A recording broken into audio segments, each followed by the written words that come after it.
Hello again. People have been mentioning the famine in the Ukraine quite a bit lately in the comments on this channel and asking me to say something about it.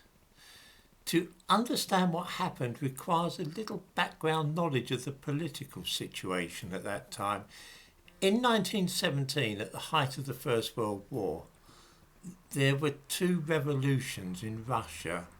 The first, which took place in February, overthrew the Tsar and led to the installation of a provisional government which was committed to holding free elections as soon as possible.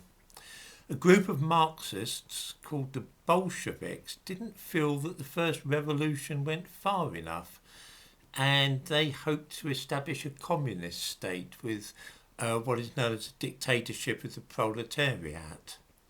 The provisional government contained many members of the bourgeoisie, people like Alexander Kerensky, who probably would have been happy to see a constitutional monarchy in Russia. In October 1917, the Bolsheviks staged a coup against Kerensky's provisional government, seizing control in St. Petersburg and some other cities and towns. The point to bear in mind here is that this was a movement on behalf of the proletariat, which is to say the interests of the ordinary workers in the cities. It didn't involve the countryside at all. Most peasants, who were the, I suppose you could say, the agricultural equivalent of the urban proletariat, adopted a policy of wait and see, neither supporting nor opposing the Bolsheviks.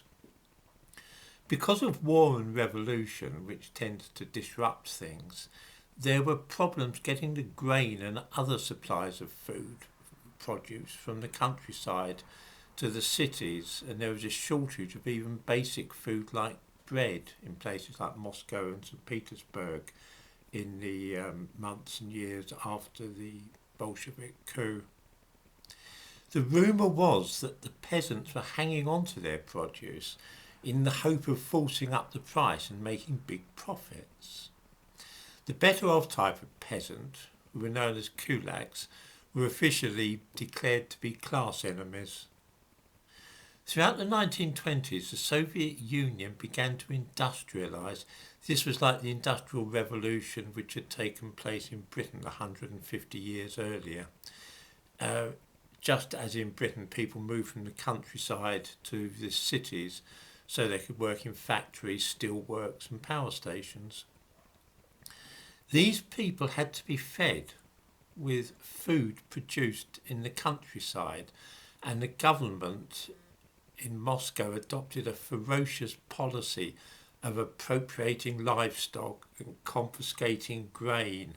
This went hand in hand with a policy which was known as Decoulakorization, in which the more wealthy peasants were deported and other farmers were forced to join collective farms. The farmers in the main agricultural area, which is now the Ukraine, decided they would rather slaughter their own cattle and sheep than give them to the government, which they did.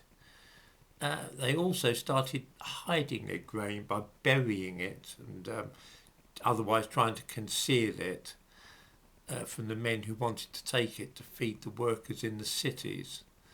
Stalin declared afterward that he intended to liquidate the kulaks as a class. The result of all this was a dreadful famine in the Ukraine, in the course of which millions of people starved to death. Whether this was a deliberately contrived policy aimed at exterminating a large number of Ukrainians, which would make it genocide, or whether it was just a combination of malice, stupidity and inefficiency, is still debated today. The fact is that millions of people died, and they would not have done so had the policies of collectivization and dekulakization have been adopted by the Soviet government. This famine is sometimes called the Holodomor, which means something like a hunger death in Ukrainian. The terrible event that was the Holodomor like almost everything else which has happened in the world, is sometimes blamed on the Jews. I won't go into too much detail about this. Many Jews at the time moved from their shtetls into cities like Kiev. I have had something of an interest in this because of the massacres which took place at Babi Yar a decade later, when 200,000 Jews were murdered by Einsatzgruppen.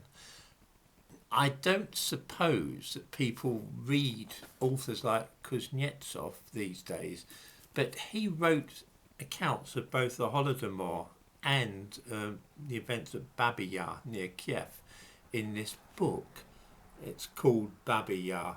It's really, if you want a comprehensive account of the Holodomor and what happened at Babi Yar, read Kuznetsov. Yeah? Anatoly Kuznetsov. I don't even know if it's still in print. This one was 1970. It may or may not still be available.